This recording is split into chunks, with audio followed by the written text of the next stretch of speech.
Good afternoon. Good afternoon, people. Good afternoon. Today's build is gonna be about uh transatlantic slave ship revolts. And reason I picked this topic is because it appears that we have or in the communities or just talking to people, they think that we just let them snatch us, take us, and beat us, and just do whatever they wanted to do. But that is not the case. So, without knowing this specific part of our journey coming to the Americas, it leaves holes. It leaves speculation. It leaves room for conspiracies. It leaves room for the wild imagination. It leaves room for a lot of these specific things. So, with that being said, I'm going to open up with this specific book, and then I'm going to show some slides. Going to show you some slides.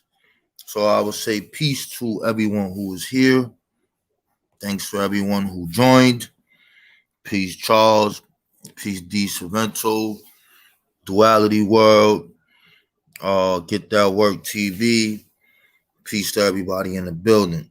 So, I'm going to share my screen. And for those who want this book, who are part of the MBK study group in the Discord, I will be putting this back here so you guys can grab it. So, okay, we're going to, that's not it. We're going to go here. We're going to go here. So, the name of this book is called Slave Revolts. It deals with the slave revolts all around the world. There's something interesting about this, which is why I want to choose to open up with this. I didn't feel like copying and pasting it and throwing it on the slide.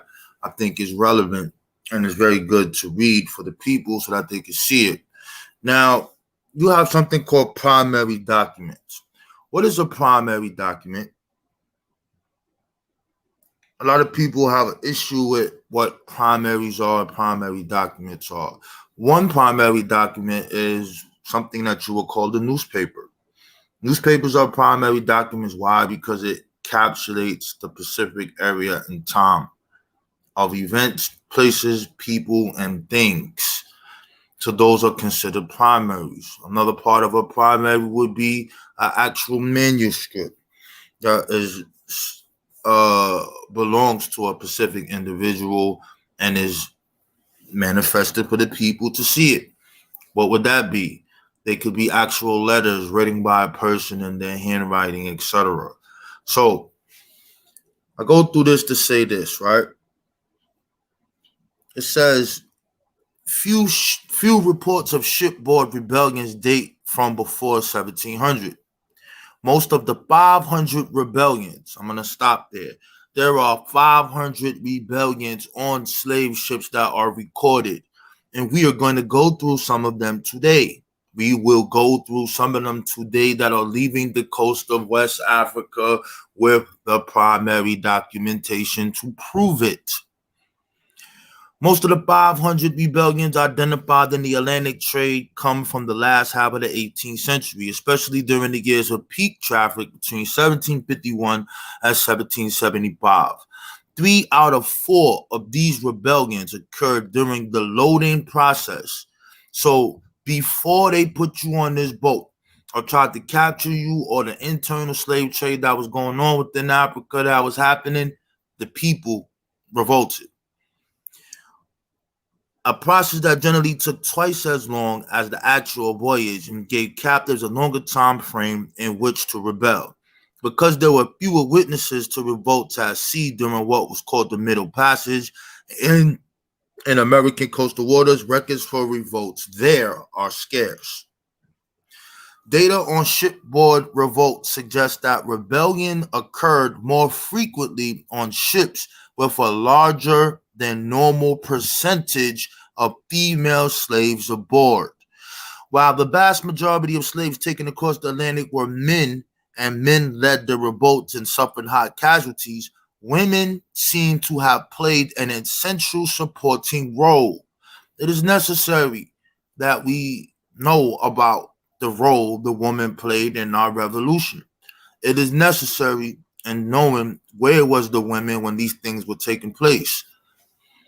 Female slaves were rarely shackled while on board and were housed separately from men and closer to officer quarters, where they were closer to weapons and keys. As they were sometimes sexually abused by crew members, women also had access to information that was essential to planning revolts.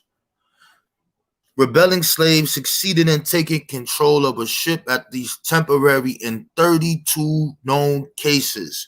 We will look at them. But as you see here, it says see primary document 2. We will go and look at those primaries when I am done. So now let me go out of this. Let's see who else have joined the party. Who has joined the party? Welcome, Sister Saja, Michael Phillips, Daniel Pickney. Share the show. Share this on your Facebook. Share this all around. So now I'm going to open our presentation. And let's get this show on the road. So now on the left side, you will see a book. We can't have this on the Discord because I don't have it for free, but you can buy this book on Kindle, and it's called Fighting the Slave Trade, West African Strategies, right? And you can see the sources are here, but let me see if I can make it a little bigger. Now it's a little too big. I think that's big enough. Okay. In 1720, Tamba, a chief on the Rio Nuez, organized his people against the African and European slave traders. He obstructed their trade and executed the middlemen he captured. He was caught, sold, and enslaved, but organized a revolt among the captives on the ship. It was brutally put down. Tamba was killed, and his liver fed to his supporters, porters, who were subsequently executed. There's your source there. Here, a Fula man named Old Manuel rebelled on board a Danish slave ship called the Clare B. Williams. Aided by a local headman, they fled and established a free settlement in the mountains of Sierra Leone coast. The community became a target for slave raiders and the residents and the escapees. So not only were we dealing with Europeans, we were also dealing with Africans or people of the same or different tribes who wanted to enslave people.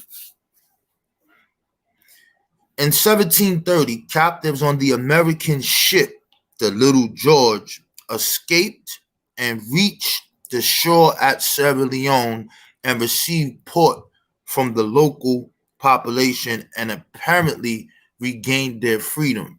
So with that one, I'm gonna keep on going because we have some stuff to go through here. But I want to go back to my Pacific book, and I want to go. I want to take my time with that primary. I want to take my time with that one.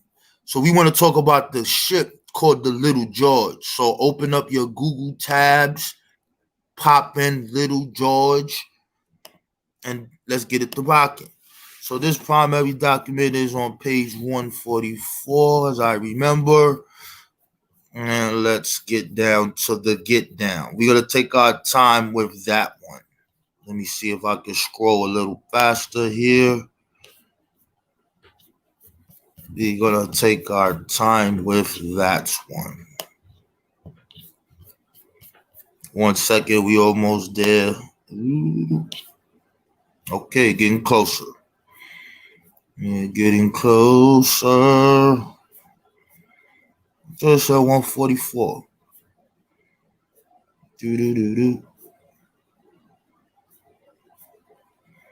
All right, we like to see that when it pops up. We love to see when something says primary documents. We like that. We love this. So now I'm going to take my time with this. This is document 2, slave revolt aboard the Little George 1730. I want you guys to, just ride with me for a little while. It said, I, George Scott, master of the sloop Little George, belonging to Rhode Island, sailed from the Banana Islands on the coast of Guinea. So we now know where we at. You know that place, you know where we at.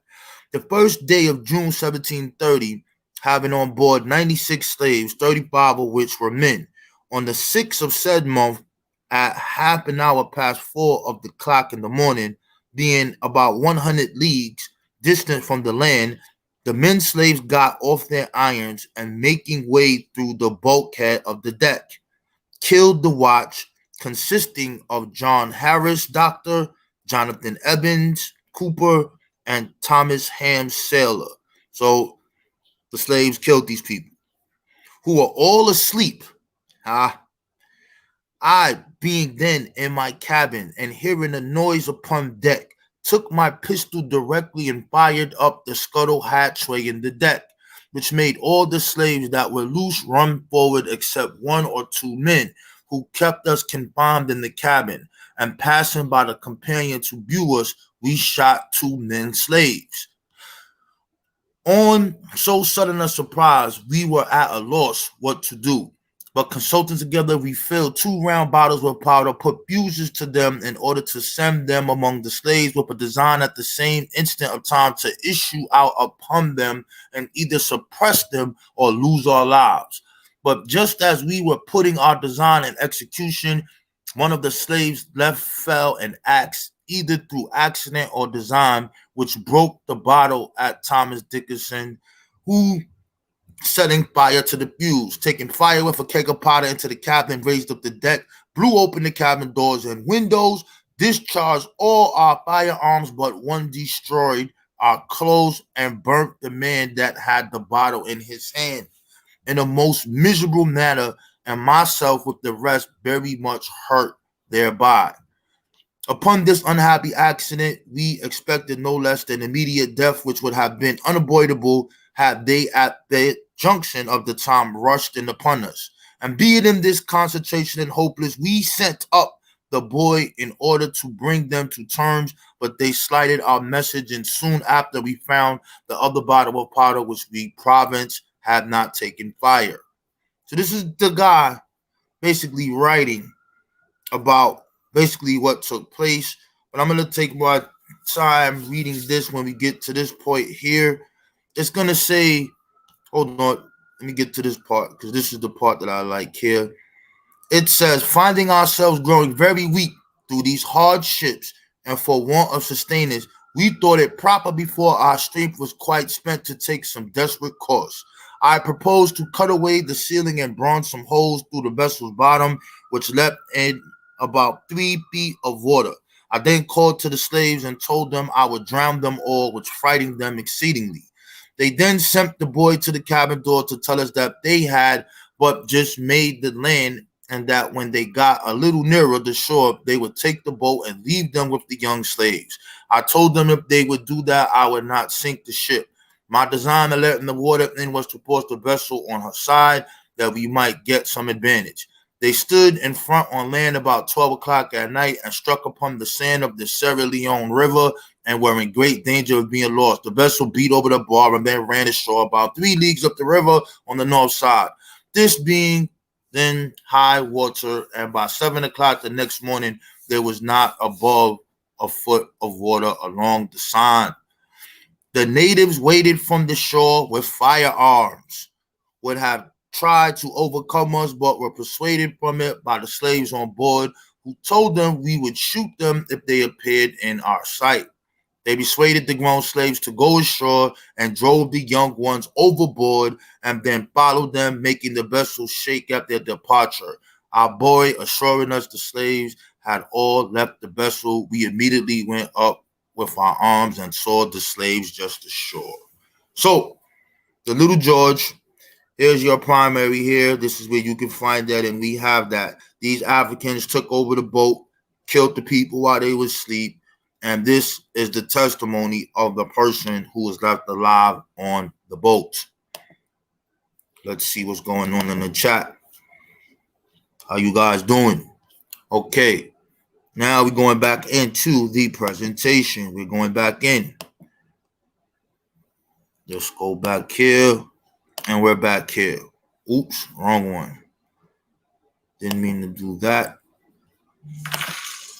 My bad. Did not mean to do that. Share screen. Where did it go? All right. So now, these are some more revolts. And then we're going to get into, after this, how is this possible? Weren't they all chained up? How did they eat? And those things of that nature. So in 1769, the slave Africans on the French ship Guadeloupe. So I need you guys to pay attention to this. So when people start asking you, where are the slave ships? These are documented in primary sources. All you have to do is pop these names in and they will pop up and you will see the writings about them. So again, in 1769, the slave Africans on the French ship Guadeloupe rebelled while off the Niger Delta coast, gaining control of the front deck after killing some of the crew, but they were subdued by cannon fire that killed about 20 of their number. A British slaver ended a revolt on the Dutch ship Neptune in 1785, with the ship anchored off the coast of its captain ashore. African captives had killed most of the crew when the British slaver opened fire. A cannon hit the Neptune's powder chamber, however, and the resulting explosion killed nearly everyone on board. You have another ship. Please look it up. Dutch ship Neptunes. The British ship the Marlborough experienced an insurrection soon after leaving the African coast in 1752 with 28 slaves from the Gold Coast and 400 from the Niger Delta port of Bonny. The rebels killed the captain and all but 8 of the crew, who were forced to sail the ship back to the Bonny coast. During the night, about 370 Africans disembarked in small boats, but 100 drowned in the process. The Gold Coast Africans who had led the revolt then had the crew sail the ship to their homeland. But before they could disembark, another British slaver attacked. While the Africans successfully defended themselves against recapture, the Marlborough drifted out to sea and an unrecorded fate. You now have another ship to research. The British shirt Marlborough, right here. Moving along. In 1769, a revolt resulted in the records that identified the African name of its leader. I don't know how to pronounce this, so don't beat me up. Sounds like S. Gerari Etten. See biographies. So the biography is in here. So it says the Dutch ship Genesis Vredenschap. So now you have another ship right here for you to look up. Right here. Had completed loading 358 slaves and was ready to begin its voyage across the Atlantic when some of the slaves overpowered the crew, cut the anchor, and set the ship adrift. But a Dutch warship in the vicinity sent 2 boatloads of soldiers to recapture the ship. 10 suspected leaders were taken to the Dutch West Indian Company. You heard us tell you about the Dutch Indian Company headquartered at Elmina. Where is Elmina? That is the castle, aka in Ghana. Elmina, mine, gold. Yes, remember, lock it in your brain. The largest trading post on the Western African coast. After authorities questioned 3 of the slaves individually, Etten was determined to have been the leader and appears to have been the only rebel set to die. You have a name, you have another ship. Let's keep going. This book is a book that I'm going to open after this because it has multiple primaries and multiple of these revolts there, and it is called If We Must Die, Shipboard Insurrections in the Era of the Atlantic Slave Trade. Lock this book down in your brain. Eric Robert Taylor. Get this book, read it. It's not a difficult read. Give it to your kids, teach it to your kids so they know how and what we did and how we got to the point where we are at today. Now, British slaver Thomas in 1797, which had left Loango with 300 enslaved Africans on board, with weapons smuggled by the women. The African, did you hear that? With weapons smuggled by the women. You saw in the other source, which I gave, which told you why the women were able to do this, because they were up front on the deck. The Africans seized control of the ship, killing the captain and all of the crew except for 12 who escaped in the steamboat and a few who were spared to navigate the ship. So now you have the British slaver Thomas. You have another ship. The Baskenberg shortly. You now have another one. After the ship's departure from Angola, that's in Africa, not America, in 1744, a rebellion killed one crew member and 19 of the 293 slaves aboard before it was suppressed with assistance from another slave ship. 7 weeks later, when the Baskenberg ran aground on the Guyana coast, the slaves rebelled again. After the crew fled in lifeboats, the Africans managed to reach shore, finding it difficult to survive. However, they surrendered to a military expedition from the nearby colony of Escangabo. Their rebel leader was emancipated, but the others were reenslaved and sold at auction. Interesting. You have another ship. On the English ship Barras in 1722, for instance, the captain imprudently assumed that the slaves on his vessel were content. I wonder why he would think that. One day when the African men were eating, oh yes, they had to eat, you know that, right? They had to feed them, yes, were eating. The captain found himself on deck among them when they suddenly laid hold of him and beat out his brains with the little tubs, out of which they eat their boiled rice. So the rice that they were giving them had to be inside of something so that they could eat it, and they used those as weapons. The primaries for these will be coming up shortly. 1757. Revolt aboard the English vessel Black Prince. You now have another boat. Put it in your tab and research. A letter written from the African coast criticized one such response on the part of the crew.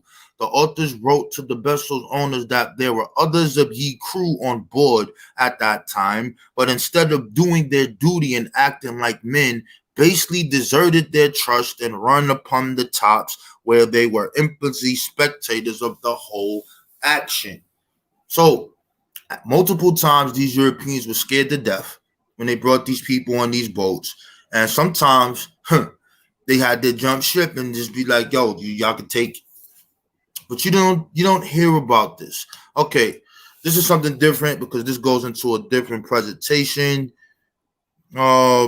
This is a presentation that I did before, not what you're looking at now, but this deals with the fighting of the slave trade in West Africa. And for those who didn't look at it, you'll see the Mandingo Rebellion and all these specific things on how they actually were fighting on the continent of West Africa to resist the slave trade. Here's just some books that you should grab: African Kings and Black Slaves. And let me see, I guess that will wrap that up here. Okay, I will close that, and then we will open up something else, because we want to talk about how would these things begin to even happen. Peace. Who's in the chat? What we got going on? Right on. What's going on, people? How are you doing? Peace. Peace. Peace, Afro-Asiatic. Peace. Let me put this on the screen. Let's put Rob Vaughn's little app chat, because I don't have much time today. I just was talking to my brother True Story about this yesterday, and was like, yo, I gotta put this up. The people need to see this. Got to put this up, give you some points of reference so you can reference your things on your own. Now, here's what I'm going to do. I'm going to open this book that I want you guys to get, and we're going to discuss briefly how are these things even to take place. And then I'm going to show you where these primaries are, because I explained to you what a primary is. So now, where's my thing? I can't see it. Okay, here it is. We're going to go back a little bit. Bear with me for a second.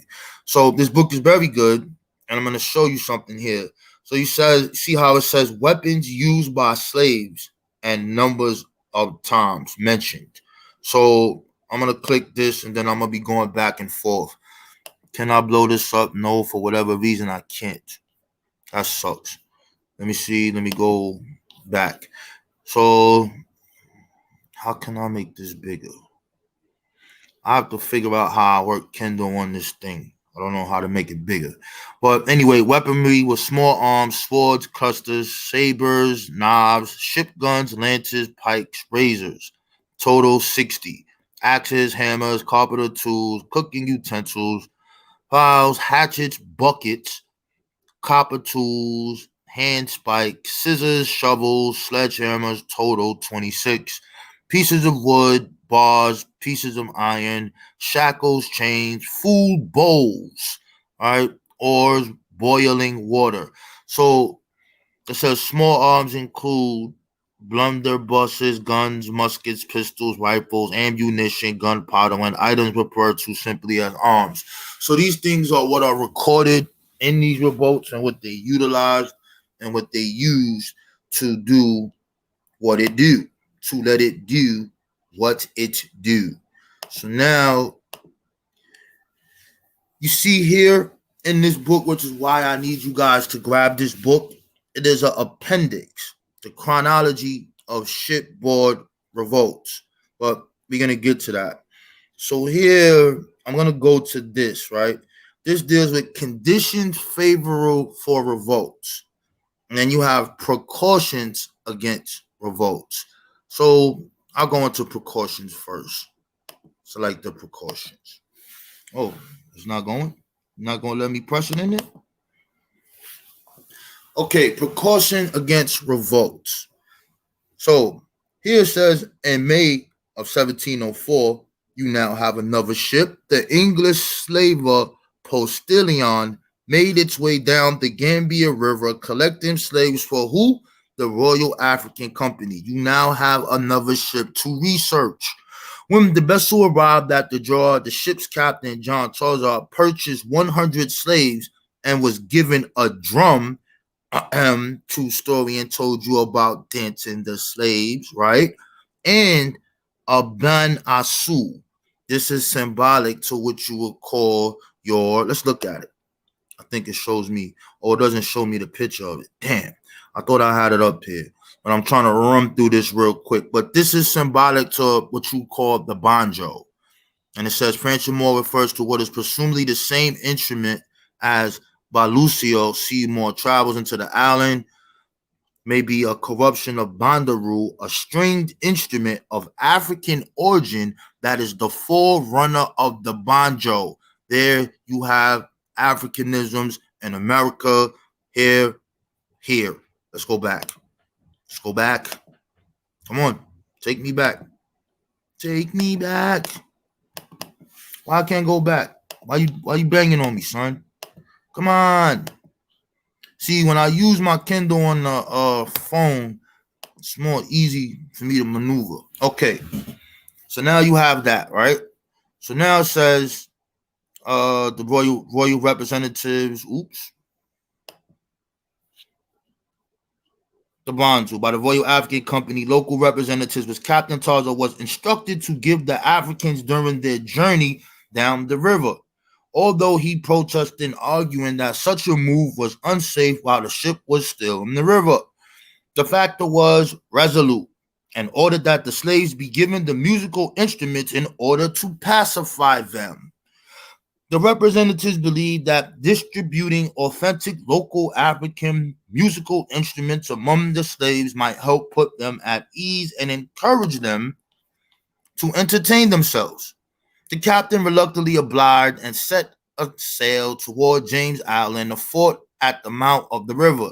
Down below, the Africans appeared to appreciate the instruments, and before long, loud music drifted up from the slave quarters. On deck, Captain Tozar and his crew went about their normal routine when their ears filled with the sound of African music. No captain or sailor ever felt completely safe with a shipload of Africans on board, but something about this music put them at ease. Little did they know that the melodies they were hearing were in fact a clever camouflage for rebellion. Rather than merely entertaining themselves in an effort to forget their sorrow momentarily, the Africans were in fact using the cover of the music to deftly break free of their shackles. Long story short, they wound up popping off on this vessel. So, as the case of the Postonian illustrates, a watchful group of slaves had numerous opportunities, if only momentarily, to stage a potentially successful insurrection. Right? So, we have that. So I have to get out of here soon, so I'm trying to get to this really quickly. Come on, roll with me, baby. Keep going. Oops, wrong one. Get back here. Tell me over here, Saya. So you have unsuccessful revolts, you have successful revolts, and some of the unsuccessful revolts that are in this book is dealing with some African people who were working as sailors, and they would tell that they were doing these things, that they were plotting. The successful ones, you heard me read of some of them. The conditions that are favorable from the revolt have multiple things that go with it. One being that the sailors and the people will get sick, and the Africans will see that and they'll take advantage of that. The other advantage of that is when they pick up people from the same exact area, they are able to attack them and communicate better. And those are things that were very, and of course, this, I said sickness, but that was something that was really big.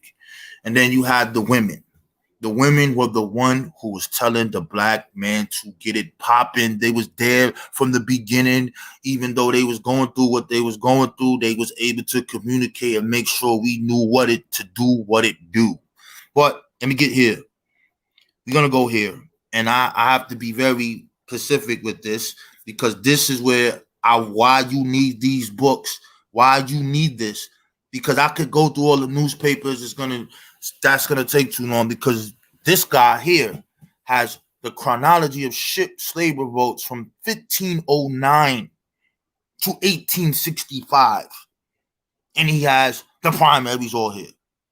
So you need this. So when they ask you about a ship, show me the ships. We have the European documents that they use themselves to tell you this is how the Americans looked, and this is how we know that we are these, because you're using their documents. Well, we're using the same documents. These are the primaries. Now, when you read this is how this looks, and I'm going to go through this very quickly.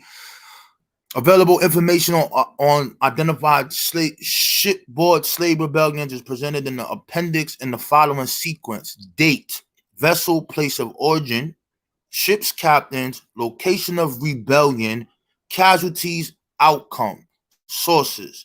African regions in parentheses following location of the rebellion correspond to the regions identified on the map on page 65.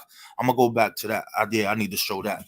Rebellions in the American or voyages not involved in transatlantic slave trade are also identified in parentheses.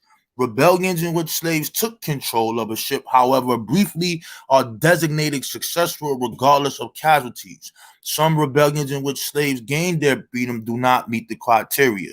Sources are listed in the bibliography. The following abbreviations are used: PD, Virginia Gazette Publishers, Alexandra Prude and John Dixon; PRO, Public Records, Office Q, England; Chauncey Master Blunt Exhibits, 1250 to 1859, etc. So these are the primaries where these things are coming from. So it's not just somebody writing a book, just talking, just to talk. So, you see, they have 1509, 1533, 1571. Here, 1651, England, ship, coming where? Gambia River, Senegambia, all slaves and crewmen killed. Successful. Recognizing the ship was lost, the captain committed suicide by blowing up the ship with all aboard. There you have it. Let's keep moving. It's all through here. This one comes from France. This is a shipping of the France. This is 1683. Captain Jean Hamlin, West Indians, 3 saves killed, unsuccessful. So this is too much to go through. As you can see, you want to know ships. They're asking for the ships. They want to know where they came from. You have the records of the primaries here in front of your face. It is right here for you to see it, here, live in the flesh. First time you've seen it, it is here on the new Black Knowledge channel. It is here. So I want to go to page, where's that map at? And then I think I'll leave 10 minutes to see if anybody wants to jump on to have any questions.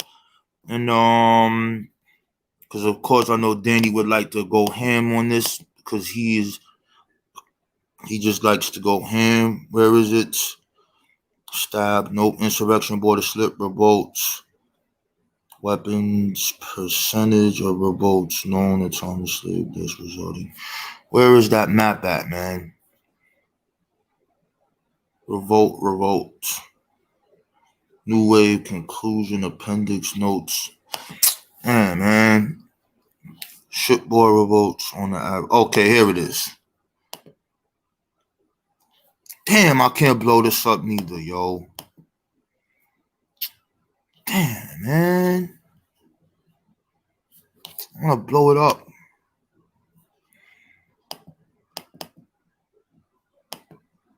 How come I could blow it up on the Kindle, but I can't blow it up on the computer? I don't understand why I can't do that.